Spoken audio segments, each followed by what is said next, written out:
खुदावंद का फ़ज़ल और इत्मीनान हमेशा आप पर होता रहे। आज हम बाइबल में से इफसियों के ख़त के हवाले से जो पौलुस रसूल ने इफसस की कलीसिया को लिखा, खुदावंद के कलाम में से सीखने की कोशिश करेंगे। इफसियों का ख़त पौलुस रसूल ने रोमी कैद में सन 60 से 64 बाद अज़ मसीह में लिखा। इफसस शहर उस वक्त आसिया यानी तुर्की मुल्क के सूबे का दारुल खिलाफा था, जो मजहबी, सियासी और कारोबारी लिहाज से बहुत अहम था, और ये बुत प्रस्ताना प्रस्तिश का मरकज़ था, क्योंकि यहाँ पर अर्तमस देवी डियाना का मशहूर मंदिर था। इसी मंदिर में समंदर नज़दीक होने की वजह से मछली का कारोबार होता था। पौलुस ने ये ख़त ईमानदारों को ये बात बताने के लिए लिखा कि वो मसीह में होते हुए बहुत सी रूहानी बरक़ात रखते हैं। मसीह में होने का मतलब है कि ईमानदार मसीह यीशु के हिस्सा हैं। इस ख़त को खतूत की मलका कहा गया है। इस ख़त का मज़मून फ़ज़ल की दौलत है। इस ख़त के हवाले से अगर देखा जाए तो इसके कुल 6 अबवाब हैं और इन्हें 2 हिस्सों में तकसीम किया जा सकता है।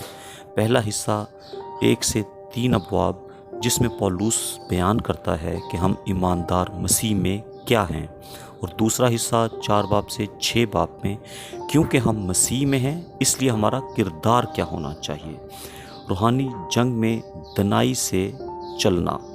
इफसियों 6 बाब 10 आयत से 14 आयत हम पढ़ेंगे, जिसमें मुख्तलिफ रूहानी हथियारों के बारे में पौलुस रसूल बयान करता है। इसमें लिखा है, गर्ज खुदावंद में और उसकी कुदरत के ज़ोर में मजबूत बनो, खुदा के सब हथियार बांध लो, ताकि तुम अबलीस के मंसूबों के मुकाबला में कायम रह सको।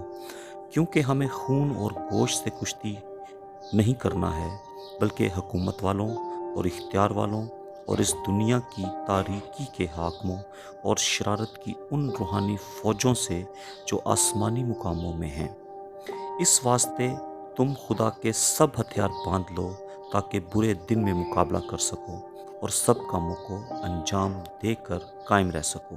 बस सच्चाई से अपनी कमर कस और रास्तबाजी का बख्तर लगाकर और पाँव में सुलह की खुशखबरी की तैयारी के जूते पहनकर।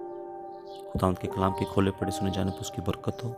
आज हम 3 हथियारों के हवाले से बात करेंगे, लेकिन सबसे पहले जो हम सीखने की कोशिश करेंगे वो ये है कि जंग की नौयत क्या है। मसीही ईमानदारों को इस ज़मीन पर रूहानी तैयारी की ज़रूरत है कि वो रूहानी जंग को समझें और रूहानी जंग करने के लिए तैयार हों, और इसके लिए ज़रूरी है कि हम खुदावंद में और उसकी कुदरत में मजबूत हों। रूहानी जंग, इसमें हर ईमानदार मुलव्वस है, और ये जंग जिस्मानी नहीं बल्कि रूहानी है। खुदावंद के हथियार क्या हैं और इनको हम कैसे इस्तेमाल करें, यानी जंग कैसे करनी है। पहला काम जो हमें करने की ज़रूरत है, खुदावंद में और उसके ज़ोर में मजबूत होना है। दूसरा काम कि खुदावंद के सब हथियार बांध कर, और तीसरा काम कायम रहकर, यानी कि इब्लीस से डरना नहीं, भागना नहीं है। और अब ये हथियार जो हैं वो कौन से हैं?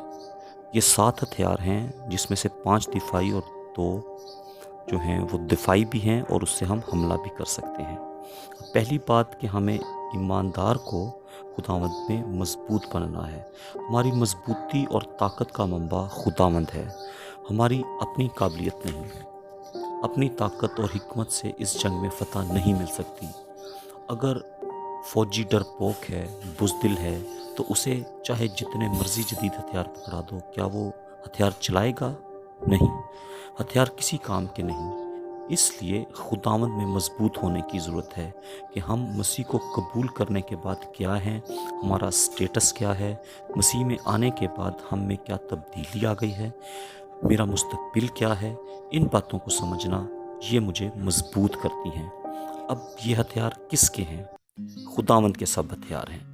ये किसी ज़मीनी आर्मी के हथियार नहीं हैं, बल्कि खुदावंद के हैं। और ख़ुशी की बात यह है कि ये हर एक ईमानदार के लिए दस्तयाब हैं। हमें इन हथियारों को लेना है, पहनना है और इस्तेमाल करना है, ताकि हम कायम रह सकें। तीसरी बात कि बातों में कायम रह सकें, इब्लीस के मंसूबों के मुकाबलों में कायम रह सकें, बुरे दिन में मुकाबला कर सकें, और इब्लीस के सब जलते हुए تیروں کو بجھا سکیں۔ اس طرح جنگ میں ہم قائم رہ سکتے ہیں۔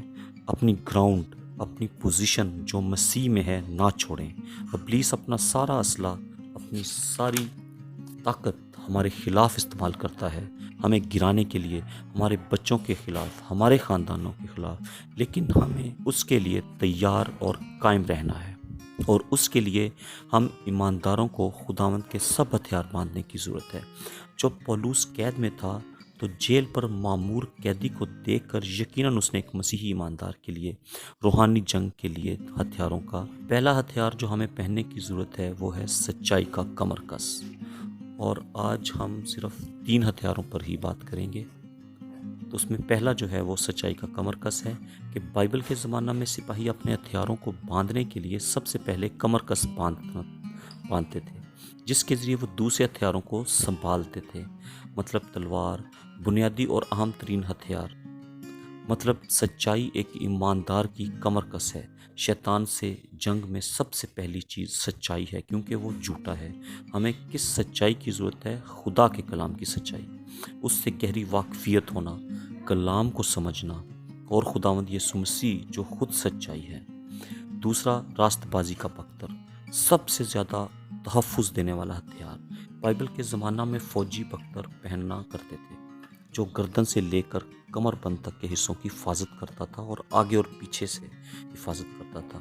یہ ہتھیار خداوند یسوع مسیح کی راست بازی کی علامت ہے، جسے ایماندار اس وقت حاصل کرتا ہے جب وہ یسوع مسیح کو نجات دہندہ کے طور پر قبول کر لیتا ہے۔ یونانی سپاہیوں کے چمڑے اور لکڑی کے بختر تھے، اور رومی سپاہیوں نے انہیں مضبوط فولاد کے بنائے تاکہ تیر آر پار نہ ہو سکے۔ جب ابلیس الزام تراشی کرتا ہے ایماندار پر کہ وہ نجات یافتہ نہیں ہے، تو خداوند یسوع مسیح کی راست بازی ایماندار کو نجات کی یقین دہانی کراتی ہے۔ راست بازی کا مطلب بری کیا ہوا، جو عدالت سے باعزت بری ہو جائے یا رہا ہو جائے۔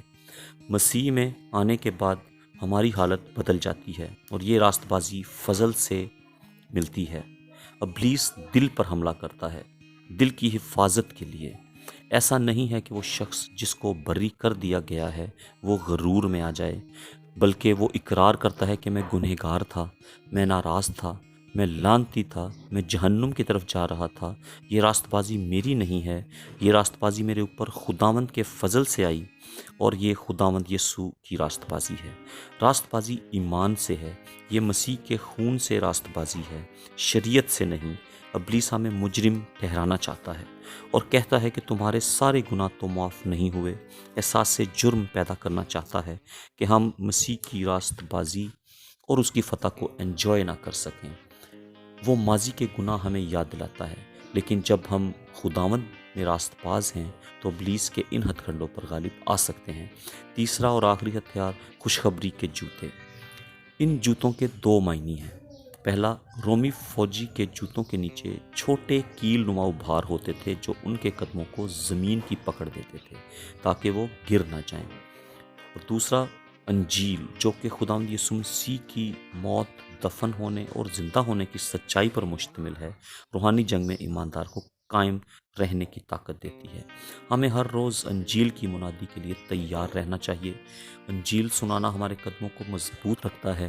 انجیل سنانے والا شخص فاتح سپاہی ہے، اور انجیل سنانے والے کے لیے انجیل ایک آنر ہے۔ کیا آج ہم ایسا کر رہے ہیں؟